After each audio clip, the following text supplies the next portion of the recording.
কেন বাজারজাতকরণ মিশ্রণের কেন্দ্রবিন্দুতে অবস্থান করে, অথবা ভোক্তাদের কেন বিপণন মিশ্রণের কেন্দ্রবিন্দুতে রাখা হয়, অথবা ভোক্তাকে বাজারজাতকরণ মিশ্রণের কেন্দ্রস্থল দেখানো হয় কেন, অথবা ভোক্তাদের কেন বাজারজাতকরণ মিশ্রণের কেন্দ্রবিন্দুতে রাখা হয়। উত্তর। ভূমিকা।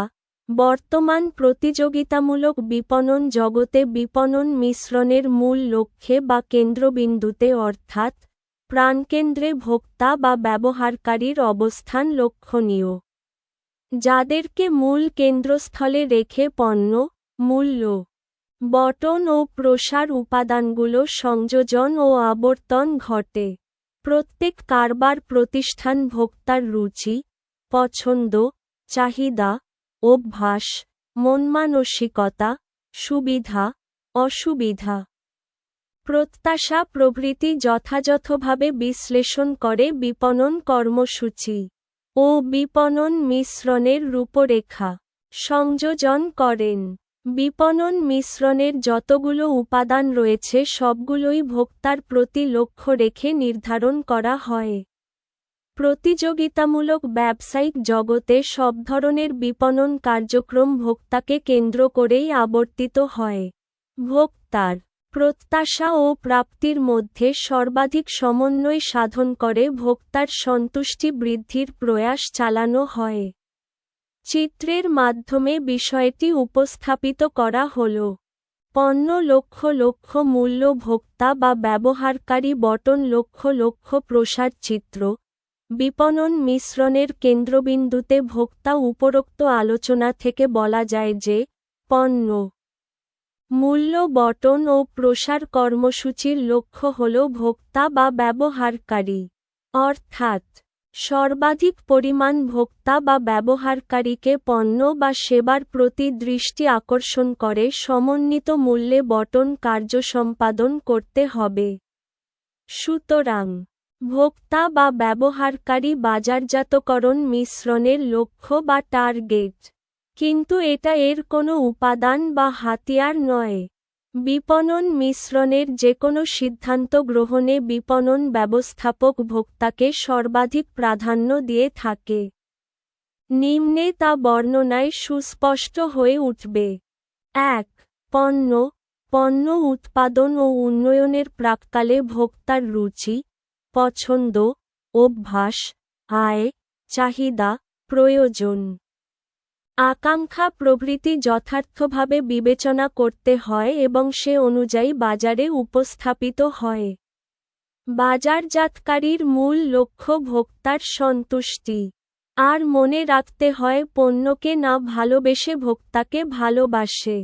বস্তুত ভোক্তার পছন্দ অনুযায়ী বিপণনকারীকে পণ্যের আকার, আকৃতি, বৈশিষ্ট্য, ব্র্যান্ডের প্রতি সর্বাধিক জোর দিতে হয়। ভোক্তাকে কেন্দ্র করেই পণ্য বাজারজাতকরণের যত আয়োজন। ২. মূল্য। ভোক্তা কোনো একটা পণ্যের কত দাম দিতে রাজি তা এবং তার প্রয়োজন ক্ষমতাই বা কতটুকু এবং পণ্যটি থেকে সে কী পরিমাণ উপযোগ প্রত্যাশা করে, বিনিময়ে কতটুকু পাচ্ছে, এসব বিষয়াদি এক্ষেত্রে বিবেচনা করা হয়। বিপণনকারীকে এমন যুক্তিসঙ্গত মূল্য নির্ধারণ করতে হয়, যাতে ভোক্তা নারাজ বা বিমুখ না হয়। তাই বলা যায়, মূল্যেরও কেন্দ্রবিন্দুতে ভোক্তার অবস্থান সুস্পষ্ট ও যথাযথ। ৩. বণ্টন বা স্থান। উৎপাদনকারী ও ভোক্তার মাঝে পণ্যদ্রব্যাদির ব্যবধান নিরসনকালে বণ্টন ব্যবস্থা কার্যকর ভূমিকা পালন করে। এজন্যই সঠিক সময়ে প্রাতিষ্ঠানিক সুনাম ও ভাবমূর্তি অক্ষুণ্ণ রাখতে প্রত্যেক বিপণনকারীকে বণ্টন প্রণালী নির্ধারণে বিবেচ্য বিষয়সমূহ স্থির করতে হয়। স্বভাবতই বলা যায়, বণ্টন কার্যেও ভোক্তার ব্যাপারটি মূল আলোচ্য বিষয়। ৪. প্রসার। ভোক্তাকে সম্ভাব্য পণ্যটি ক্রয় প্ররোচিত করাই প্রসারের মূল লক্ষ্য, যা বিক্রয়ের পরিমাণ বৃদ্ধি করে প্রতিষ্ঠানকে টিকিয়ে রাখতে সহায়ক ভূমিকা পালন করে।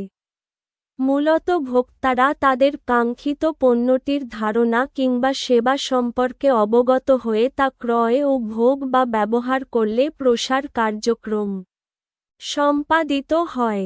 তাই বলতে পারি, বিপণন প্রতিষ্ঠান কর্তৃক পরিচালিত ও নিয়ন্ত্রিত প্রসার কার্যক্রমের অন্তরালে ভোক্তার অবস্থান আবশ্যকীয়। উপসংহার: পরিশেষে বলা যায়, বিপণন মিশ্রণের রূপরেখা বা নকশা তৈরির মূল প্রতিপাদ্য বিষয় হচ্ছে ভোক্তা, যাকে কেন্দ্র করেই এত আয়োজন। আর তাই প্রতিষ্ঠান ভোক্তার দিকে সুদৃষ্টি নিবন্ধন করে বিপণন কার্যক্রমের সকল কর্মপ্রচেষ্টা অব্যাহত রাখে।